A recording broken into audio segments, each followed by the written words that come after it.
ప్రపంచంలోనే మూడో ర్యాంక్లో ఉన్నది కేంబ్రిడ్జ్ యూనివర్సిటీ.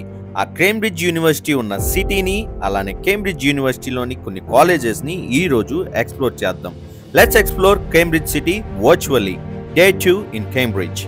ఈ వీడియోని తప్పకుండా ఆఖరి దాకా వాచ్ చేయండి. వీడియోలో నేను ఇంట్రెస్టింగ్ ఫ్యాక్ట్స్, అలానే కేంబ్రిడ్జ్ లో జరిగిన ఎన్నో ఇన్వెన్షన్స్ గురించి మీకు ఎక్స్ప్లెయిన్ చేయబోతున్నాను. ఈ వీడియోని ఆఖరి దాకా వాచ్ చేశాక మీకు నచ్చిన ఇంట్రెస్టింగ్ ఇన్వెన్షన్ గురించి కమెంట్ చేయండి. ఖచ్చితంగా ఛానల్ కి సబ్స్క్రైబ్ చేసుకోవడం మర్చిపోకండి. కేంబ్రిడ్జ్ లో డే 1 వీడియోని నా డిస్క్రిప్షన్ లో మెన్షన్ చేస్తున్నాను. మీరు ఒకవేళ ఆ వీడియోని చూడకపోతే తప్పనిసరిగా వాచ్ చేయండి.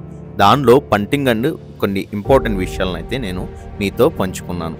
అలానే ఈరోజు నేను మార్నింగ్ బ్రేక్ఫాస్ట్ చేసి నా జర్నీని అయితే కంటిన్యూ చేస్తాను.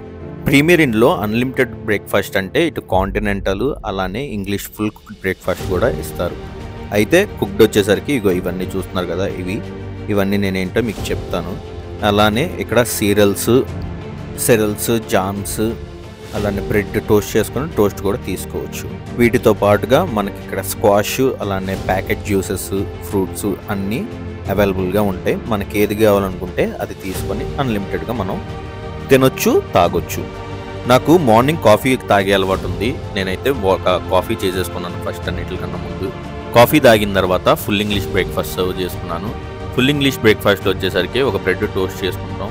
ఈ ప్లేట్ మొత్తం ఫుల్ ఇంగ్లీష్ కుక్ బ్రేక్ఫాస్ట్ అంటారు. వీటిలో వచ్చేసరికి egg, sausage, mushrooms, hash browns, tomato, bake beans and bacon. ఇంకోటి బ్లాక్ పుడింగ్ అని కూడా ఉంటుంది. అది బ్లడ్తో చేస్తారు. అది నాకు ఎంతో ఇష్టం లేక నేను తీసుకోలేదు. ఇంగ్లీష్ బ్రేక్ఫాస్ట్ టేస్ట్ బాగుంది. బ్రేక్ఫాస్ట్ చేసుకున్నాక నేను ఫస్ట్ నా డెస్టినేషన్ వచ్చేసరికి సిటీ సెంటర్కి పెట్టుకున్నాను. సిటీ సెంటర్లో కొన్ని కాలేజెస్ మనకి విజిటింగ్ చేసుకోవడానికి ఛాన్స్ ఉంది. కేంబ్రిడ్జ్లో ఇప్పుడు ఎగ్జామ్ సీజన్ అంట. కొన్ని కాలేజెస్ విజిటర్స్కి క్లోజ్ ఉన్నాయి. ఏ కాలేజెస్లో అయితే మనకి ఫేమస్ ఇన్వెన్షన్స్, అలానే ఫేమస్ సైంటిస్టులు చదువుకున్నారో ఎంతవరకు కుదిరితే అంతవరకు నేను మీకు ఈరోజు వీడియోలో చూపిస్తూ ఎక్స్ప్లెయిన్ చేస్తాను. కేంబ్రిడ్జ్లో నేనైతే పబ్లిక్ ట్రాన్స్పోర్ట్ మీద రిలే అయ్యాను. కేంబ్రిడ్జ్ సిటీని బ్రిటన్స్ సైకిల్ సిటీ కూడా అంటారంట. ఎందుకు అని అంటే నేను మీకు ఇప్పుడు చెప్తాను. కేంబ్రిడ్జ్ పాపులేషన్లో 4గురిలో ఒకళ్ళు వర్క్కి సైకిల్ యూజ్ చేస్తారంట. ఇది ఇంగ్లాండ్ దేశంలోనే అతిపెద్ద సైకిల్ యూజ్ చేసే సిటీ. ఇలాంటి ఫ్యాక్ట్సే కాకుండా మరెన్నో రీజన్స్తో ఈ సిటీలో ఎక్కువ మంది సైకిల్స్ యూజ్ చేస్తారు. ఈవెన్ యూనివర్సిటీ ప్రొఫెసర్స్, లెక్చర్స్ కూడా సైకిల్స్నే ఎంకరేజ్ చేసి యూజ్ చేస్తారంట. నేను ఏ సిటీకి వెళ్ళినా ఎక్కువగా మనకి కార్ పార్క్స్ కనపడతాయి, కానీ ఇక్కడ మాత్రం సైకిల్ పార్కింగ్స్ ఎక్కువగా కనపడుతున్నాయి. కేంబ్రిడ్జ్ సిటీ సెంటర్కి వెళ్ళిన తర్వాత ఆ సిటీ సెంటర్లో ఈ మ్యాప్ అయితే నాకు కనపడింది. ఈ మ్యాప్ మీద ఏవి ఎక్కడున్నాయో కాలేజెస్ అన్ని లొకేషన్స్ ఇందులో బాగా రిప్రజెంట్ చేశారు. నేను మీకు ఫస్ట్ అయితే క్రైస్ట్ కాలేజ్ని చూపిస్తాను. ఈ కాలేజ్ 1437లో విలియం బైంగ్హామ్ అనే ఆయన ఎస్టాబ్లిష్ చేశాడట. ఈ కాలేజ్ 1438 నుంచి 1448 దాకా ఇంకో లొకేషన్లో ఉండేదంట. 1448లో దీనికి రాయల్ లైసెన్స్ వచ్చిన తర్వాత ఈ ఉన్న పర్టికులర్ లొకేషన్కి మూవ్ చేశారట. ఇందులో చాలా మంది ఫేమస్ సైంటిస్టులు అయితే చదువుకున్నారు. వాళ్ళల్లో కొంతమంది గురించి ఈరోజు మనం తెలుసుకుందాం.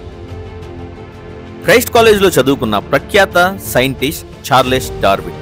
19వ శతాబ్దం వరకు ప్రపంచం మొత్తం మనిషి సృష్టి గురించి, దేవుడు మనిషి రూపాన్ని తన రూపంలో సృష్టించాడని నమ్మేవారట. ఆ నమ్మకం అసలు కరెక్ట్ కాదని 1859లో చార్లెస్ డార్విన్ చేసిన స్టడీస్ ద్వారా ఎవల్యూషన్ థియరీని కనుక్కొని దాన్ని కరెక్ట్ అని చెప్పి ఇప్పటికీ సైన్స్లో దాన్ని ఫండమెంటల్ కాన్సెప్ట్గా యూజ్ చేస్తున్నారు. ఈ ఎవల్యూషన్ థియరీ గురించి సపరేట్గా నేను ఒక వీడియోని అయితే చేయబోతున్నాను. బ్రీఫ్గా ఎవల్యూషన్ థియరీ ఏంటి అంటే, భూమి మీద ఉన్న ప్రతి జీవి యొక్క పూర్వీకులు ఒకటే అని నమ్మటం. సింపుల్గా చెప్పాలంటే మనుషులు కోతుల నుంచి వచ్చారంటారు కదండి, అదే ఎవల్యూషన్ థియరీ. ఆ ఎవల్యూషన్ థియరీ మనుషులు ఒక్కరి గురించే కాదండి, భూమి మీద ఉన్న ప్రతి జీవి గురించి ఆయన స్టడీ చేసి రాశారు. సేమ్ ఈ ఎవల్యూషన్ థియరీ మీద మరొక 70 సైంటిస్టులు కూడా ఎక్స్పెరిమెంట్స్ ని సబ్మిట్ చేశారంట. అయితే చార్లెస్ డార్విన్ యొక్క స్టడీనే పర్ఫెక్ట్ గా అనిపించి దాన్నే ఇప్పుడు కన్సిడర్ చేశారు. పాయింట్ ఏంటంటే ఈ ఎవల్యూషన్ థియరీ కూడా రాంగ్ అని చెప్పి ఇప్పటికీ చాలా మంది జనాలు వాదిస్తున్నారు. ఎవల్యూషన్ థియరీ మీద మీ అభిప్రాయం ఏంటో కామెంట్ చేయండి. జగదీష్ చంద్రబోస్, ఈయన రేడియో మైక్రోవేవ్స్ ని కనిపెట్టారు.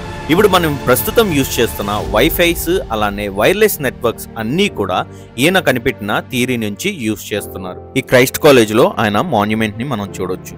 జగదీష్ చంద్రబోస్ మిమెన్ సింగ్ అనే ప్రదేశంలో జన్మించారు. అది ఆయన జన్మించినప్పుడు భారతదేశంలో, ఇప్పుడు వచ్చేసరికి ప్రస్తుత బంగ్లాదేశ్ లో ఉంది. ఈ క్రైస్ట్ కాలేజ్లో చదువుకున్న మరొక ప్రపంచాన్ని వణికించిన సైంటిస్ట్ రాబర్ట్ ఓపెన్హైమర్. ఈయన అమెరికన్ సైంటిస్ట్. హిరోషిమా నాగసాకి మీద అటామిక్ బాంబ్ అటాక్ చేయడానికి అమెరికా కారణమైతే దాన్ని అమెరికాకి అందజేసిన సైంటిస్ట్ ఈ రాబర్ట్ ఓపెన్హైమర్. రీసెంట్ గా ఆ అటామిక్ బాంబు డిస్కవర్ ని ఎలా చేశారనేది మూవీ కూడా తీశారు. ఈ అటామిక్ బాంబ్ ఇన్వెన్షన్ మీద మీ అభిప్రాయం ఏంటో కామెంట్ రూపంలో తెలియజేయండి. ఇండియాలో ఫేమస్ ఫార్మాసిటికల్ కంపెనీ సిప్లా. ఈ సిప్లా చైర్మన్ అయిన యూసఫ్ ఖ్వాజా హమీద్ కూడా ఈ క్రైస్ట్ కాలేజ్లోనే చదువుకున్నాడు. ఈ సిప్లా కంపెనీ ద్వారా ఈయన ఎన్నో డిసీజెస్ కి మెడిసిన్ ని కనుక్కున్నాడు. ఈయన ముఖ్యంగా ఎయిడ్స్ రోగాన్ని నిర్మూలించడానికి ఎంతో ప్రయత్నం చేశాడు. అలానే పేద దేశాల్లో ఎవరైతే ఈ రోగాల ద్వారా బాధపడుతున్నారో వాళ్ళందరికీ ఎంతో కొంత హెల్ప్ చేయాలని చెప్పి పాటుపడి అదే విధంగా వాళ్ళకి హెల్ప్ చేశాడు. యూసఫ్ ఖ్వాజా హమీద్ ఇండియన్ బిలియనర్స్ లో ఒకరు. నేను కేంబ్రిడ్జ్ కి రాకముందు వరకు ఇది ఒక ఫేమస్ యూనివర్సిటీ అని మాత్రమే నాకు తెలుసు. కానీ ఇక్కడికి వచ్చిన తర్వాత వరల్డ్ లో ఫేమస్ అయిన ఇన్వెన్షన్స్ అన్ని ఈ కాలేజెస్ లో జరిగినవని, నేను స్కూల్లో చదువుకున్నప్పుడు తెలుసుకున్న సైంటిస్టులు ఆ ఇన్వెన్షన్స్ అన్ని ఇక్కడ చదువుకొని చేశారని తెలుసుకుంటుంటే నాకు చాలా సంతోషంగా ఉంది. ఇది క్రైస్ట్ కాలేజ్ యొక్క చాపల్. ఇక్కడ కేంబ్రిడ్జ్ యూనివర్సిటీలో ప్రతి కాలేజ్కి వాళ్ళ ఓన్ చాపల్స్ అయితే ఉంటాయట. ఈ వీడియోని మీరు స్కిప్ చేయకుండా వాచ్ చేసినట్లయితే నేను మీకు వీడియో నచ్చిందని అనుకుంటున్నాను. ఒకవేళ మీకు వీడియో నచ్చితే కామెంట్ చేయండి, అలానే లైక్ చేయండి, షేర్ చేయండి. ఇలాంటి వీడియోస్ మీరు మిస్ కాకూడదు అనుకుంటే నా ఛానల్లోని నోటిఫై బటన్ కూడా ప్రెస్ చేయండి. మరిన్ని వీడియోస్ కోసం stay tuned. Thank you guys for watching. See you guys in next video.